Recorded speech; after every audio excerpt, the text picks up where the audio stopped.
ዛሬ በእናንተ ጋራ መገናኘት የፈለኩበት ዋናው ፕሮግራም ሐጅ ምንድነው የሚለውን ሐጅ በእስላም ምን ማለት ነው የሚለውን ነገር ማስተዋወቅ ፈልጋለሁ።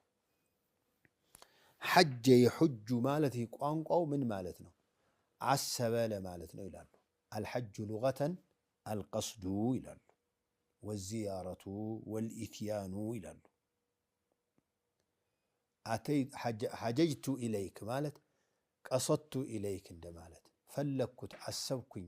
ሐጁ በይትላህ አልሐራም ማለት ታዲያ የተከበረውን ቤት ሄዶ መጎብኘት፣ መዘየር፣ እሱን ለመዘየር ዝግጅት አድርጎ እንቅስቃሴ የሚደረገው ስራን አዕማል አልሐጅ ይባላል።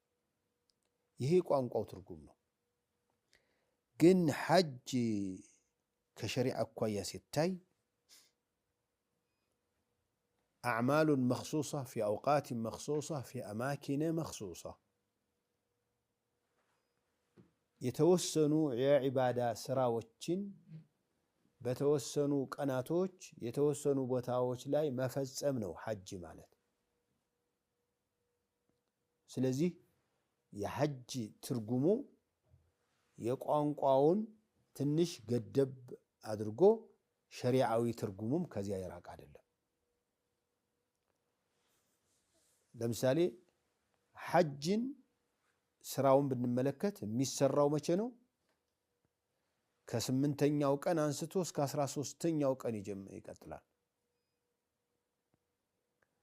ከ8ኛው ቀን ሚና ሄደህ አድረህ 9ኛ ዓረፋ ላይ ውለህ ወደ ሙዝደሊፋ መተህ አድረህ 10ኛው ቀን ላይ ሚና ውለህ 11፣ 12፣ 13ን እዚያ ጨርሰህ ትመጣለህ።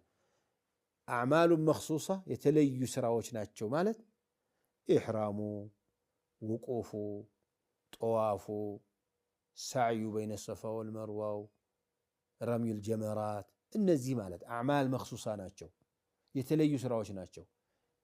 የተለየ ቦታ ላይ ማለት ደግሞ ውቁፉ ዓረፋ ላይ እንደሚሆን፣ ነሕሩ ረሚዩል ጀመራት ሚና ላይ እንደሚሆን፣ መቢቱ ሙዝደሊፋ ላይ እንደሚሆንና ሚና ላይ እንደሚሆን ቢለዋወጥ አይሆንም።